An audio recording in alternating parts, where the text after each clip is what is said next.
حمدا كثيرا كما امر اذعانا لربوبيته وارغاما لمن جحد به وكفر واشهد ان لا اله الا الله واشهد ان سيدنا محمدا سيد الخلائق والبشر اللهم صل وسلم وبارك عليه وعلى اله وصحبه وسلم. Voilà, notre religion musulmane est une religion, je peux dire, complète. Elle engendre tout. Le musulman, vraiment, s'il se fie à la religion musulmane, il ne peut pas être une personne souffrante ou en souffrance. Il ne peut être qu'une personne sereine, digne, calme, posée et surtout en tranquillité avec sa conscience, avec son entourage. C'est très important. C'est l'islam qui nous mène vers cette voie. L'islam est une religion de guidance, est une religion de veillance parce que le musulman sent toujours que l'accompagnement d'Allah est avec lui. Le musulman ne se sent pas à l'écart de la miséricorde d'Allah ou loin de la veillance d'Allah. L'islam lui apprend qu'il est toujours sous la veillance d'Allah subhanahu wa ta'ala. Il s'est soumis à lui et le fruit à récolter c'est qu'il va être sous la veillance d'Allah. Et c'est pour ça que le musulman doit toujours se réviser et toujours se poser des questions et ne pas vivre indifférent de son entourage et de son milieu. Et alhamdoulilah, dans l'islam, parmi les choses que l'islam nous enseigne, qu'à chaque situation, chaque événement, chaque difficulté, chaque circonstance, il y a toujours un comportement à adapter. Et vous pouvez vérifier, il n'y a pas un événement, une circonstance, une difficulté, une situation où l'islam ne t'apporte pas une réponse. Où l'islam ne t'apporte pas une situation, comment tu dois t'adapter. Ça n'existe pas. Ça n'existe pas quelque chose qui peut toucher le musulman et la religion ne lui ramène pas le remède, la guérison et la solution. Allah l'a dit dans le Coran. On a fait descendre dans le Coran une guérison pour les croyants. Une guérison. Pas dans le sens guérison pathologique, c'est-à-dire la personne est malade et il y a de la guérison. Pas ce sens-là, c'est possible celle-là. Mais la guérison psychologique, la guérison sociale, la guérison de la raison. C'est-à-dire, il va te ramener l'islam à être équilibré dans ta façon d'être. À toute chose. Rien n'est laissé au hasard dans le Coran. Et on n'a rien abandonné dans le Coran. Tout y est dans le Coran, et parmi les choses qui sont dans le Coran, Allah nous a dit, demandez aux gens de savoir s'ils ne savaient pas. Donc le musulman, il n'a qu'à toquer les portes, et les bonnes portes, il trouvera la solution. Ça, c'est la religion qui nous l'enseigne. Malheureusement, le musulman, il n'est pas dans cet état d'esprit. Beaucoup de musulmans, ils ne sont pas dans cet état d'esprit. Regardez tout avec méditation. Regardez tout avec observation. Et subhanallah. Vous savez, la religion, ce n'est pas du dhikr. Et certaines personnes, ils insistent sur le dhikr. Subhanallah, alhamdulillah, la ilaha illallah. Comme la religion, ce n'est pas seulement un comportement d'autres qui insiste sur l'apparence. La religion, c'est un ensemble physique, spirituel et raison. C'est un ensemble de 3 dimensions. Le physique, le spirituel et la raison. Et la religion, elle équilibre cette composition. Elle l'équilibre. Je vous donne un exemple. Pour vous dire que chaque chose a un impact sur nos organes et sur nos réactions et nos actions. Regardez. Vous avez une voiture.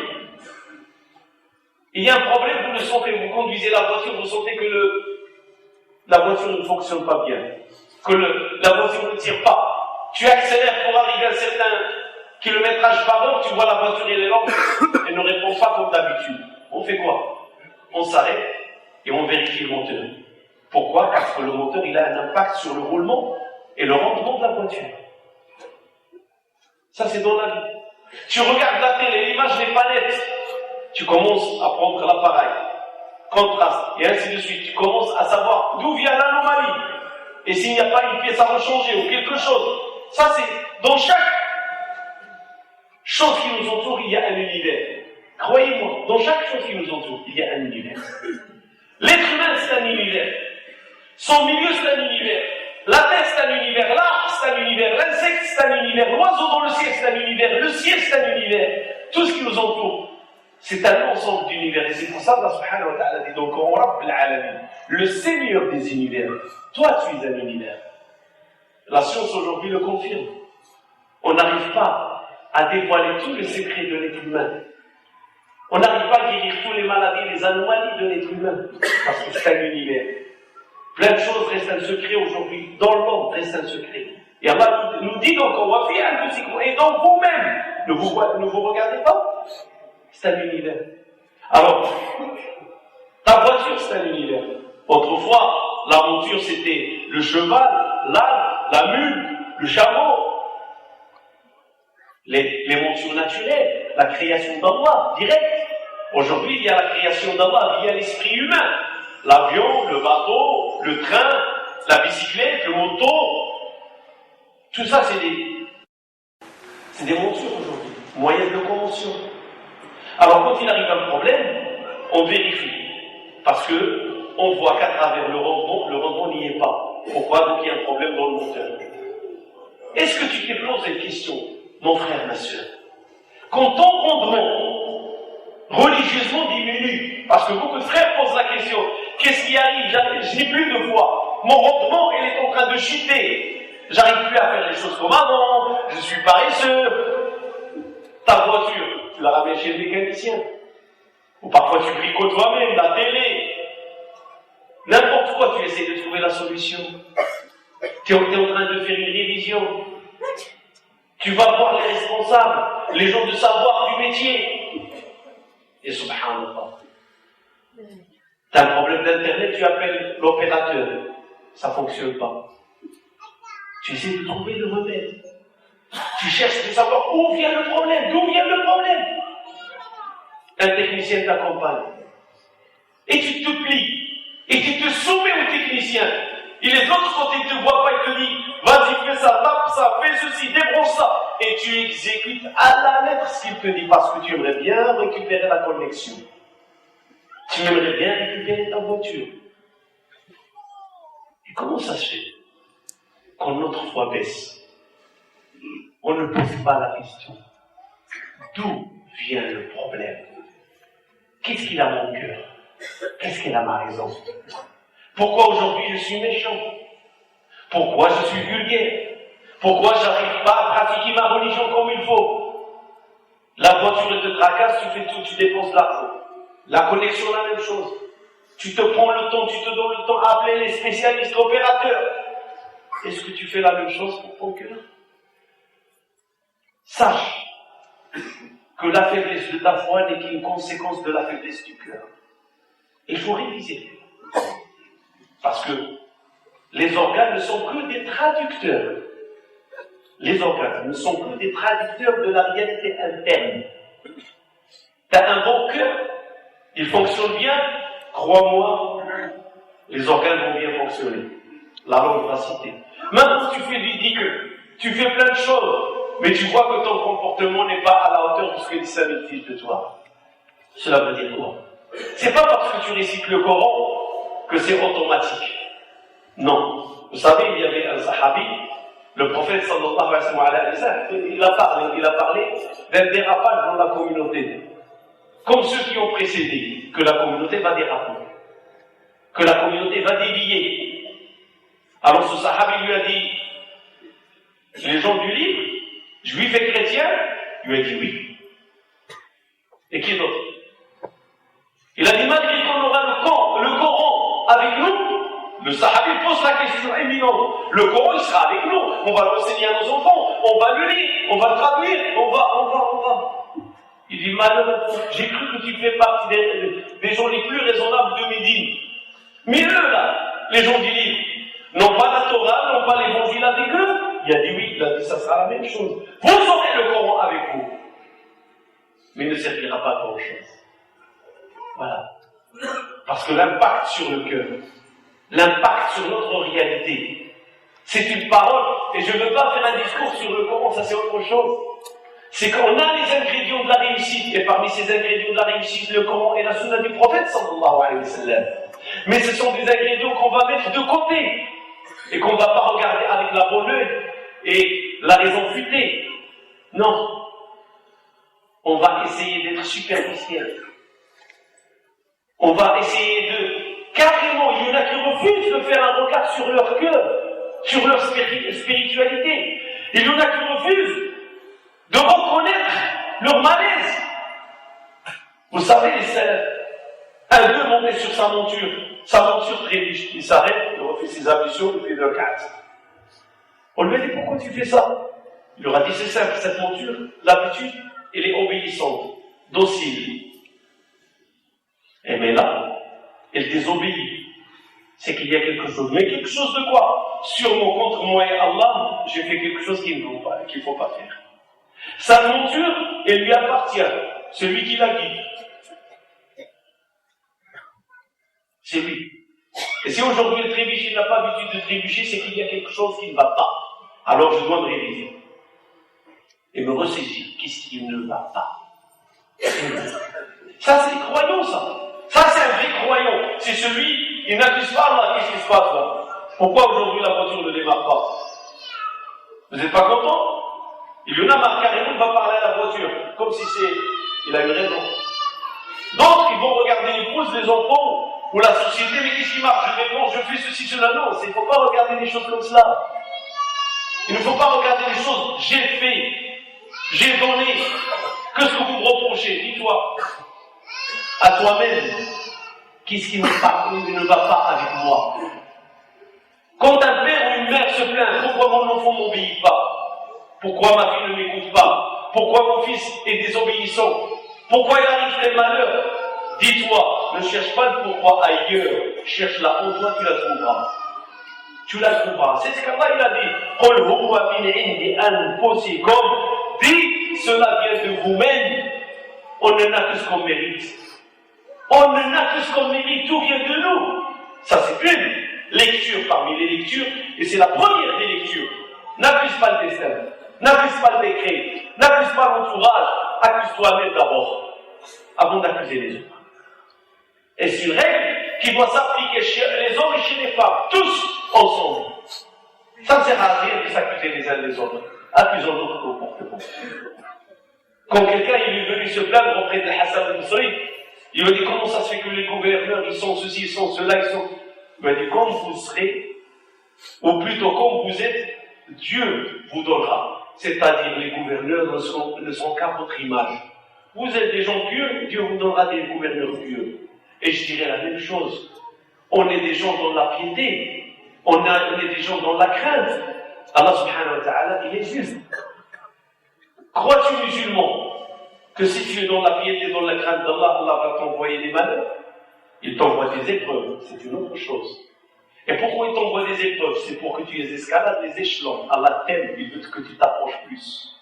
Alors il va t'envoyer des épreuves. Comme l'épreuve de Noé, comme l'épreuve de Sodome, comme l'épreuve d'Ibrahim, comme les épreuves qu'a connues notre prophète sallallahu alayhi wa sallam. Ça, c'est pas des malheurs, c'est des épreuves pour que tu les dépasses et tu réussis l'examen et tu escalades les échelons et tu atteins les plus hauts niveaux. Ça, c'est les épreuves. Mais maintenant, les malheurs qui font mal, c'est aussi des épreuves. Mais la racine de cette malheur, ou de ce malheur plutôt, ou de cette épreuve, elle est en nous.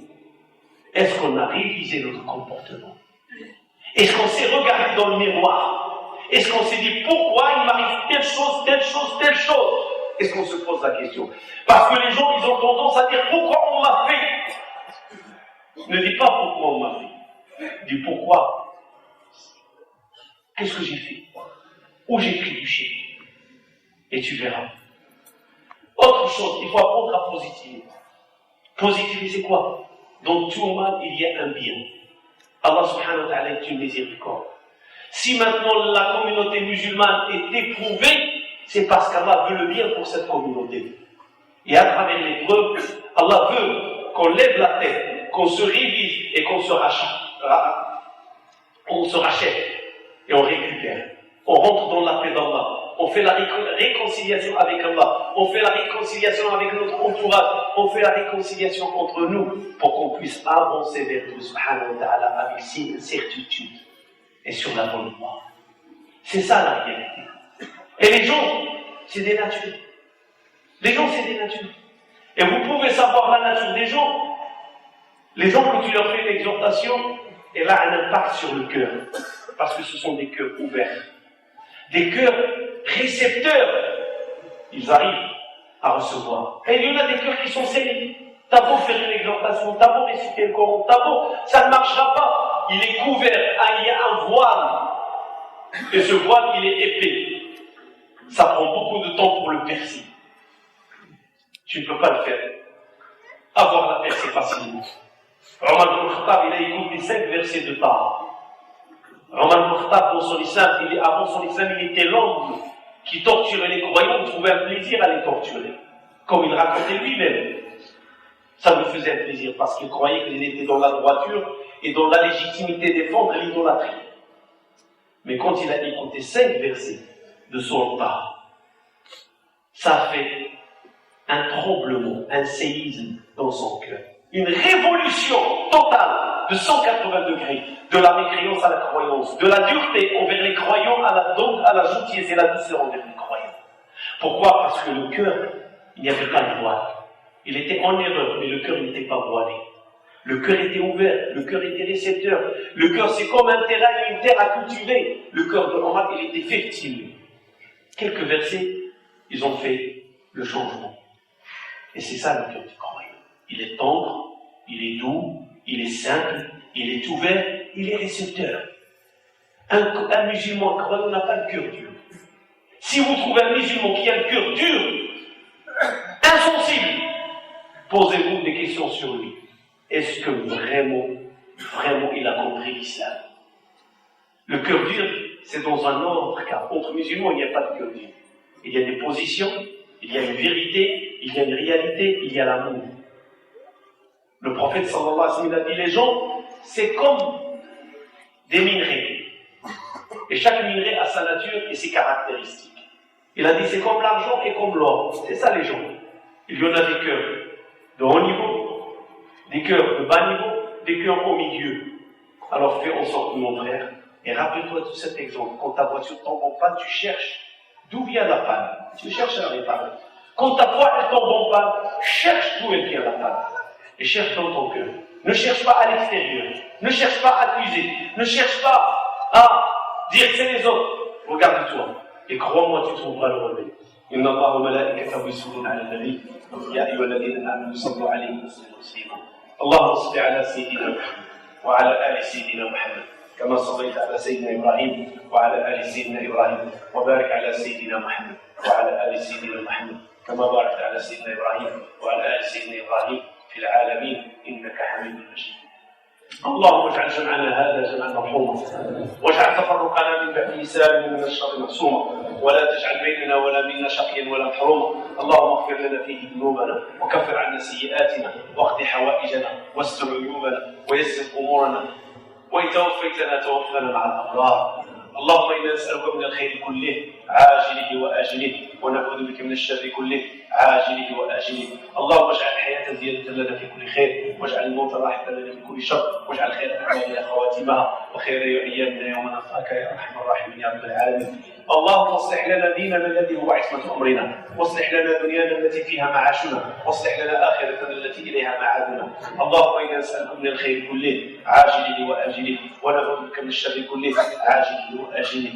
اللهم الهمنا الصواب والرشاد. اللهم الهمنا الصواب والرشاد.